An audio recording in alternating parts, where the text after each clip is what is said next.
한국 사회와 이민 네 번째 시간입니다. 네 번째 시간에서는 전 지구적 이민의 역사를 다루고자 합니다. 이민은 언제부터 시작되었나요? 답은 인류의 시작과 함께입니다. 지금 여기에 유튜브 사이트가 몇 개 뜨고 있을 텐데요. 이 사이트에 나와 있는 유튜브를 몇 개 보시고 여러분들이 느낀 점은 무엇인가요? 이 유튜브들은 호모사피엔스의 이주를 보여주고 있는데요. 보시는 바와 같이 아프리카의 동쪽에서 출발하여 아프리카 대륙을 이동하다가 예전에, 아주 예전에 해수면이 굉장히 낮아졌을 때 아프리카에서 중동으로 가는 길이 육로가 살짝 열리게 돼요. 그래서 아프리카에서 중동 쪽으로 호모사피엔스의 집단이 나가게 되죠. 그래서 중동을 거쳐서 한 무리는 아시아 쪽으로 계속 가다가 오늘날의 인도네시아까지 가다가 해수면이 굉장히 낮으니까 계속 육로로 가다가 잠깐 뗏목을 타고 호주까지 갔다는 거죠. 또 한 부류의 호모사피엔스들은 아시아 쪽에서 계속 위쪽으로 올라가서 결국 육로가 굉장히 이제 보였을 때 미국 대륙으로까지도 넘어가게 되죠. 그래서 아메리카 원주민이 돼서 북아메리카의 서쪽의 해안을 따라서 북아메리카를 내려가서 저 밑에 남미까지 내려갔다고 하지요. 그래서 이러한 유튜브가 보여주는 중요한 사실은 뭐죠? 인류의 기원은 한 뿌리라는 거예요. 그래서 우리가 오늘날 생각하고 있는 황인종, 흑인종, 백인종, 우리 이런 인종이라는 말 별로 안 좋아하기는 하지만 인종이라든지 또는 종족이라는 거는 나중에 분화가 된 거예요. 그래서 인류의 기원은 한 뿌리인데 우리가 이 생각을 자꾸 잊고 마치 인종이 다르다는 듯이 종족은 차이가 난다든지 하는 것은 굉장한 오해라는 것을 보여주고 있습니다. 한 권의 책을 소개하고 싶은데요. The Global Prehistory of Human Migration이에요. 이 책은 2015년에 피터 벨 우드가 편집한 책인데요. 원래 이제 이 책의 그 출발은 임마누엘 네스라는 학자가 전 세계 여러 학자들한테 이제 이메일을 보내서 참여해 달라고 해서 편집한 The Encyclopedia of Human Migration을 책으로 출판한 것이에요. 저도 임마누엘 네스 씨가 저한테도 이메일을 보내서 몇 곡지를 부탁해서 저도 몇 곡지를 한국과 관계되는 몇 곡지를 써서 드린 기억이 있습니다. 그래서 그 인사이클로피디아가 The Global Prehistory of Human Migration으로 나와 있어서 이민의 전 지구적인 역사를 보시고 싶은 분들에는 이 The Global Prehistory of Human Migration 2015년 판을 추천합니다. 이제 예를 들면 1991년에 일어난 사건인데요. 알프스 지역에서 등산하던 한 등산객이 오래된 유해를 발견하게 됐어요. 그래서 이제 경찰에 신고해서 경찰은 무슨 살인 사건인가 또는 실종 사건인가 해서 그 유해를 한국식으로 얘기하면 이제 국가에서 검사하는 기관으로 보냈죠.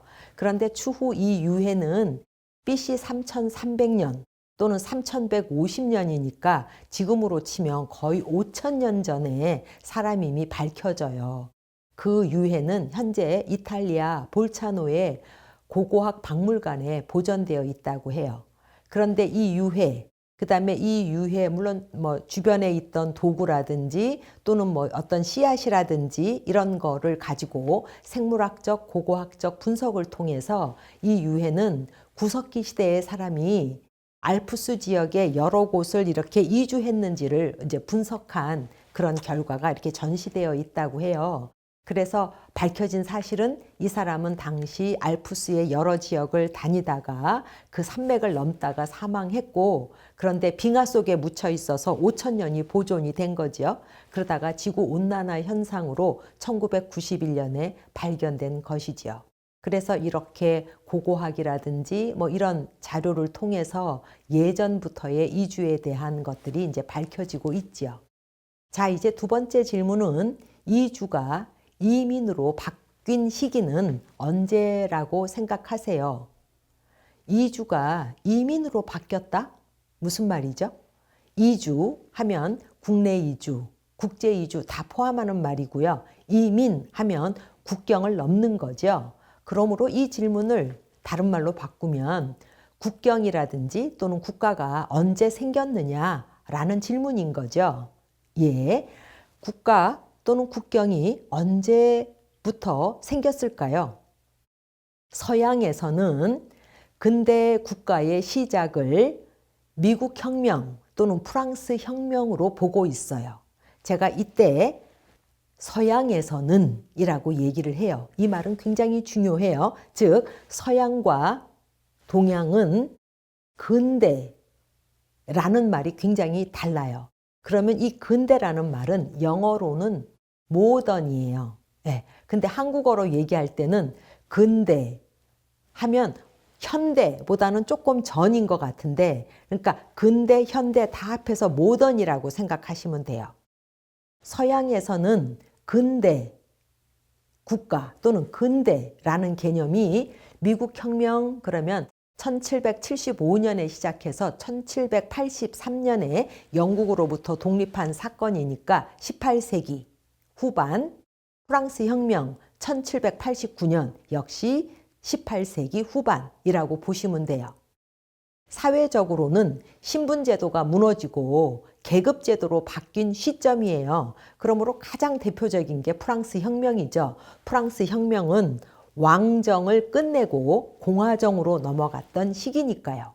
경제적으로는 봉건제도가 무너지고 자본주의가 탄생하는 시점, 물론 영국으로 보면 17세기, 유럽 본토로 들어오면 18세기, 뭐 독일로 가면 19세기, 나라마다 달라질 수는 있죠. 가장 빠른 영국이 17세기라고 본다면 말이죠.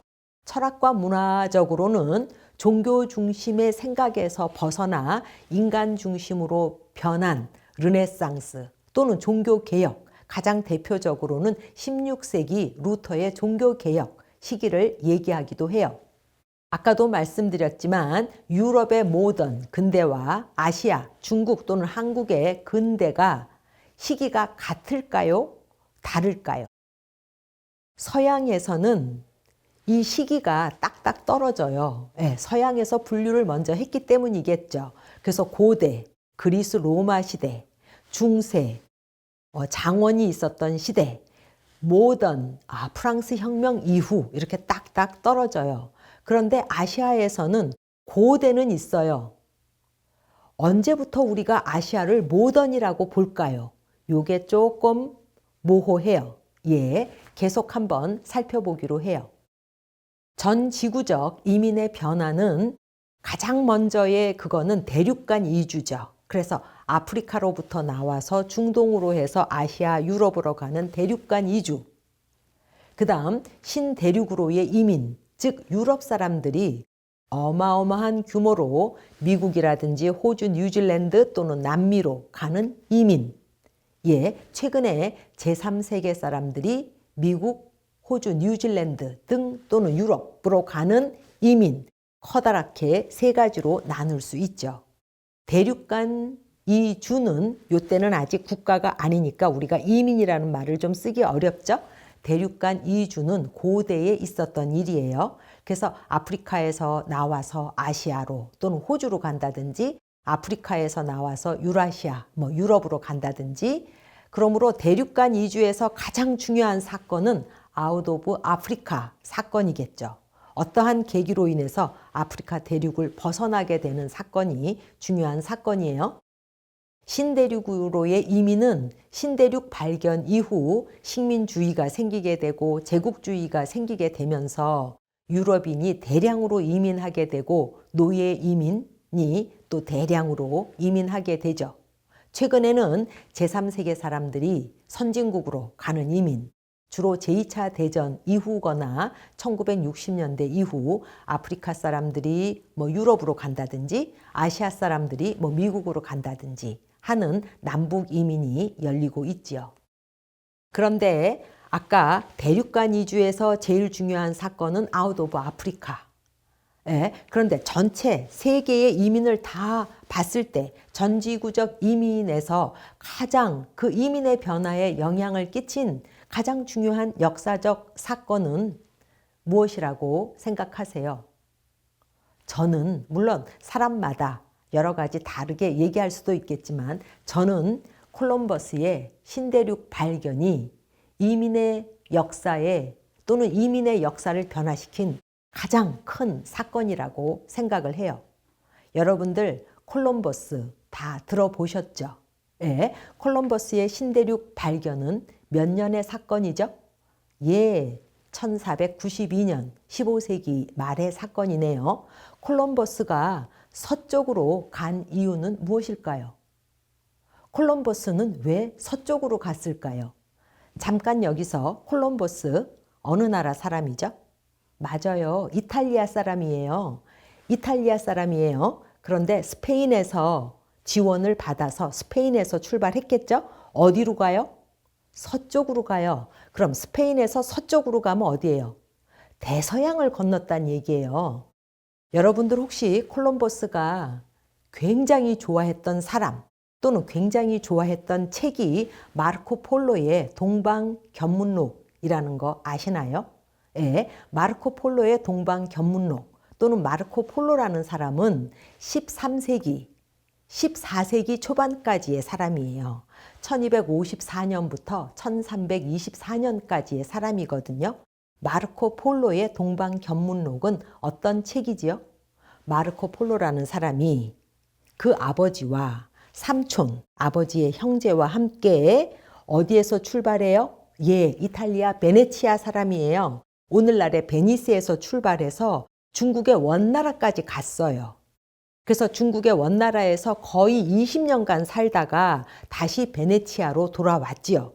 그때 마르코 폴로 일행이 갔던 길은 어느 쪽인가요? 이탈리아에서부터 동쪽으로, 즉 이탈리아에서 어디로 갔어요? 우리 오늘날 얘기하는 중동을 건너서 중앙아시아를 건너서 인도 위를 해서 중국의 원나라까지 동쪽으로 가는 육로가 있었어요. 육로는 지금도 있어요. 그런데 왜 콜럼버스는 그 있는 말을 타고 낙타를 타고 가는 육로, 동쪽으로 가는 길을 포기하고 왜 배를 타고 서대양을 건너서 서쪽으로 갔을까요?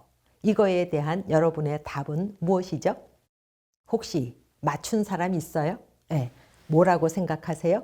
뭐를 떠올리면 정답인가요? 오스만 제국. 오스만 제국이 어디를 무너뜨려요? 동로마를 무너뜨리죠. 당시 동로마 제국의 수도가 어디였나요? 콘스탄티노플. 콘스탄티노플이 오스만 제국에 의해서 함락당하면서 콘스탄티노플이 이름도 사라져요. 콘스탄티노플의 오늘의 도시 이름은 뭐죠? 이스탄불. 이스탄불은 어디의 나라인가요? 터키죠. 터키도 최근에 이름을 바꿨어요. 터키라는 말이 싫어서. 우리는 그걸 존중해 줘야죠. 자, 그럼 콘스탄티노플 또는 이스탄불이 오스만 제국에 의해서 점령당했다. 그럼 이슬람 제국이 콘스탄티노플을 차지했다라는 건 뭐죠?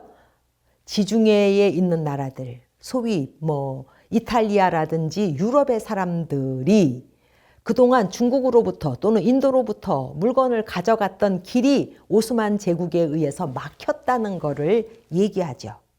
그러므로 길이 막혔어요. 그쪽으로는 물건이 들어오질 않아요.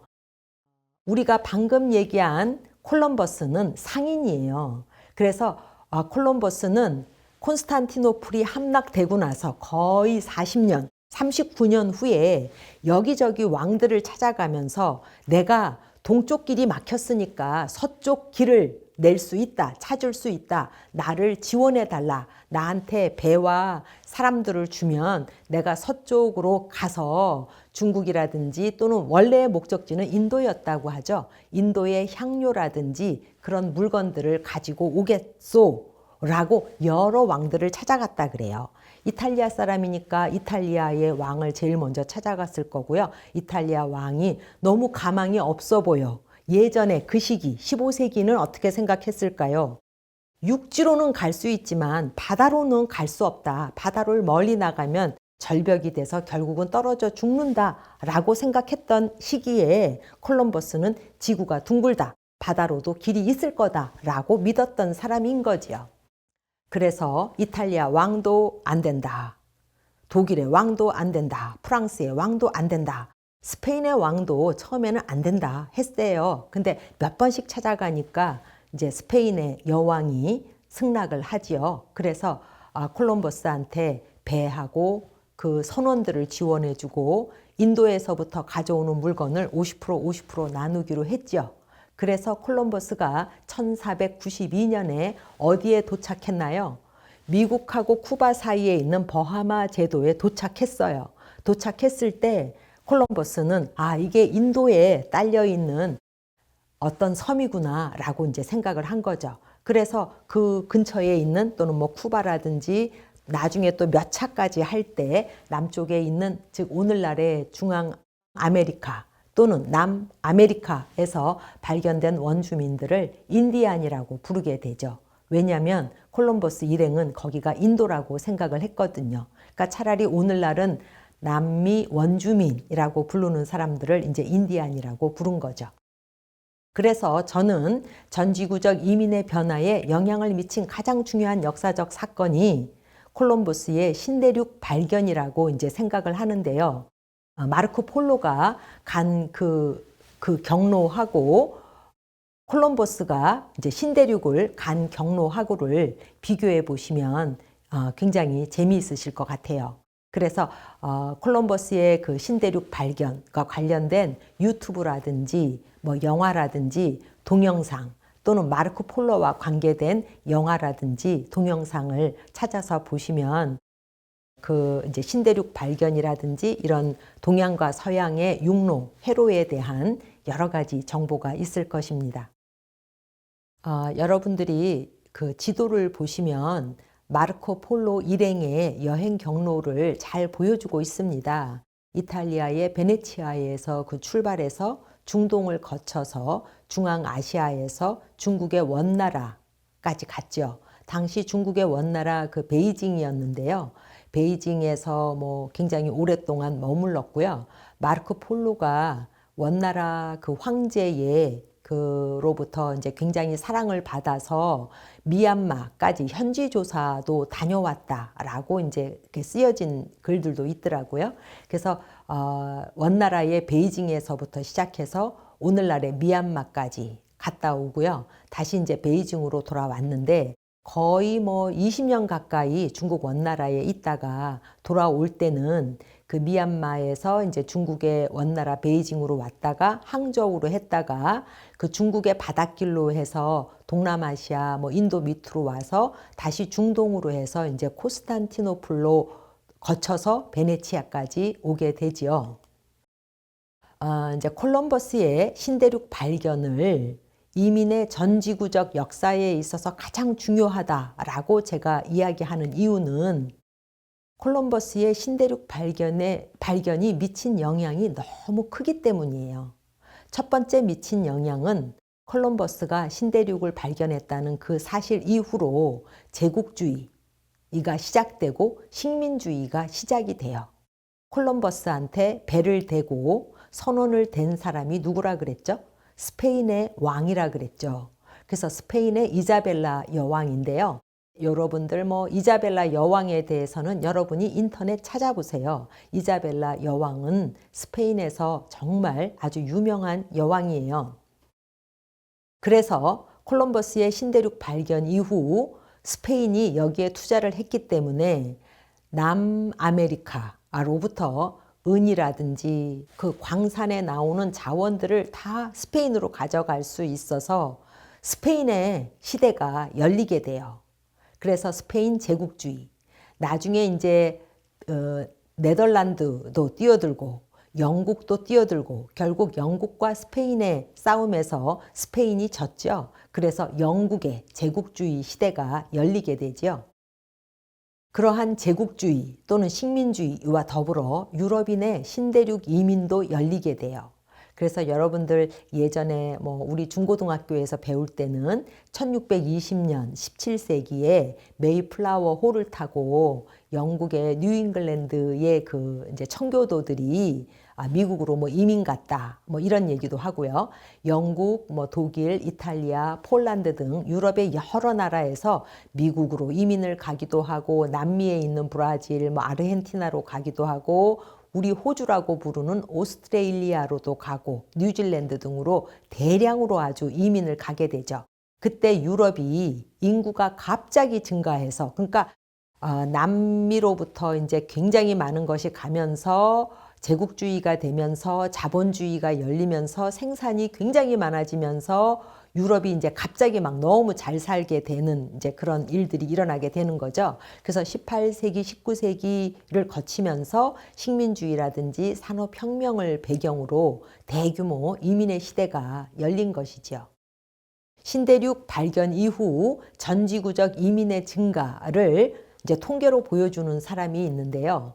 역이라는 사람이 그 쓴 책에 264쪽에서 7쪽까지의 내용을 보면 16세기에서 19세기 말까지 유럽에서 북미로 4,500만이 갔다고 해요. 거의 한국 인구보다 약간 적죠. 남미에서 중미로 한 2천만이 가서 현재 5천만에 해당하는 그 커뮤니티의 그 시작이 됐다고 하고요. 호주로 1,700만이 이주했다고 해요. 16세기에서 19세기 사이 아프리카에서 미국으로 간 노예들만 해도 1,500만 명이 넘는다고 해요. 당시는 아시아 내에서에도 그 인구 이동이 있었는데 중국에서 해외로 그러니까 해외 중국인, 해외 교포로 한 1,000만의 중국인들이 동남아시아로 이민을 갔고요. 인도에서 스리랑카, 말레이시아로 약 400만 명 정도의 해외 인도인이 나갔다고 해요. 그래서 이제 드디어 후진국에서 선진국으로 가는 이민의 시기도 또 다시 열리게 되는 거죠. 제2차 세계대전 이후 특히 1960년대에 전 세계적으로 호황기를 맞으면서 유럽으로 가는 사람, 또 1970년대와 80년대 중동의 건설 현장으로 가는 사람, 1965년 이후 미국, 캐나다, 호주와 같은 전통 이민국으로 가는 그 이민자들, 1985년 이후는 아시아 지역 내에서의 어떤 변화들이 보여지게 되죠. 그래서 여러분들이 여러 영화를 보면 가장 대표적인 영화 하나를 소개하면 The Immigrants, 이민자라는 영화가 있는데요. 2013년에 제작되고 한국에서는 2015년에 개봉된 영화예요. 그래서 이 영화를 보시면 유럽인들이 당시 미국으로 이민 가는 상황이 어땠나 하는 그런 당시를 잘 엿볼 수 있는 영화입니다. 이상과 같이 전 지구적 이민의 역사를 호모사피엔스의 아웃 오브 아프리카로부터 시작해서 콜럼버스의 신대륙 발견, 그리고 이제 신대륙으로의 이주까지 살펴보았습니다.